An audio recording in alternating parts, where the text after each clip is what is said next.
যাত্রী বোঝাই বাস উল্টে আহত একাধিক মানুষ।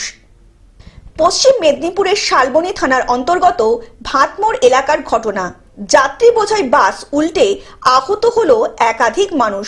স্থানীয় পুলিশ সূত্রে জানা যায়, ডুমুরতোর মেদিনীপুর গ্রামে একটি যাত্রী বোঝাই বাস প্রায় নিয়ন্ত্রণ হারিয়ে শালবনীর হাতিমড়ির কাছে রাস্তার পাশে উল্টে যায়। ঘটনায় কম বেশি বেশ কয়েকজন আহত হয়েছেন।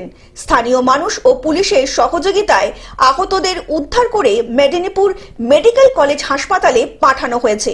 ভাতমোড়ে একটি লালগড়গামী বাস মেদিনীপুর থেকে যাচ্ছিল। লালগড়গামী বাসটা ডান দিক চেপে কোনো কারণে, হয় ওভারটেক বা অন্য কোনো কারণে পাল্টি খেয়ে যায়। ফলে কম বেশি বেশ কিছু মানুষ আহত হয়েছেন, কিছু মানুষ রক্তাক্ত হয়েছেন। মেডিকেল কলেজে সবকে আনা হয়েছে।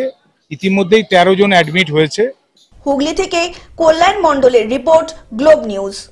এখন থেকে গ্লোব টিভি দেখুন আপনার স্মার্টফোনেও। গুগল প্লে স্টোর অথবা অ্যাপল স্টোর থেকে ডাউনলোড করুন গ্লোব টিভি লাইভ অ্যাপ। এছাড়া জিও টিভি অ্যাপ থেকে দেখুন গ্লোব টিভি লাইভ।